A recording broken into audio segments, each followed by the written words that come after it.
Hello friends, आज मैं लाउ पिठा बनाबले लाइसो। यार कारण मैं एया पिठागुड़ी अलमान भाजी लैसो, बेसी भाजिब नालागे अलमान भाजी लैसो।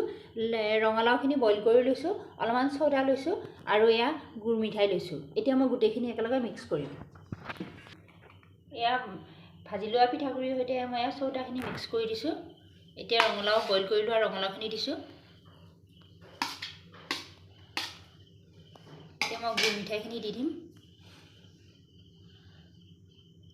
এনেদৰে গুড় মিঠাইখিনি দি এটা মই মিশ্ৰণ তৈয়াৰ কৰিম।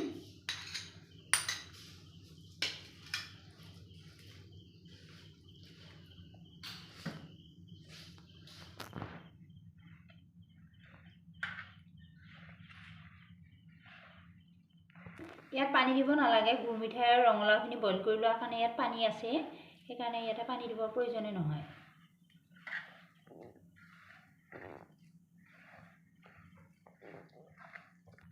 এতিয়া মোৰ ইয়াত ৰঙালাও পিঠাৰ কাৰণে বনোৱা মিশ্ৰণটো হৈ গৈছে। মই ইফালে কেৰাহীত তেল গৰম হ'বলৈ দিছোঁ আৰু এখন এখনকৈ বহাই দিম। এনেকুৱা হ'ব লাগে। বহুত টান হ'লে পিঠাকেইখন এতিয়া টান হৈ যায় আৰু খাবলৈ বহুত বেয়া লাগে। এনেকুৱা হ'ব লাগে ঢিলা ঢিলা। এনেদৰে মই ৰাউণ্ড ৰাউণ্ড কৰি মই এতিয়া কেৰাহীত বহাই দিছোঁ। এখন এখনকৈ মই এনেকৈ বহাই দিম।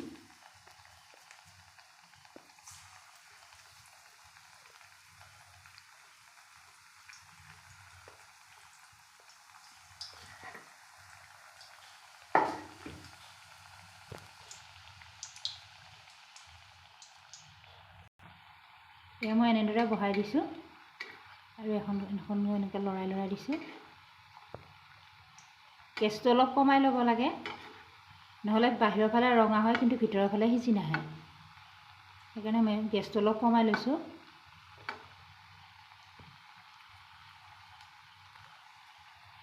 এয়া মোৰ লাউ পিঠাকেইখন এতিয়া ৰঙচুৱা হ'বলৈ ধৰিছে ধুনীয়াকৈ। এয়া মই এতিয়া গেছটো অফ কৰি দিম। ধুনীয়াকৈ হ'বলৈ ধৰিছে। এয়া মোৰ এতিয়া লাউ পিঠা ৰেডি হৈ গৈছে। আপোনালোকেও এনেদৰে বনাই খাই চাবচোন।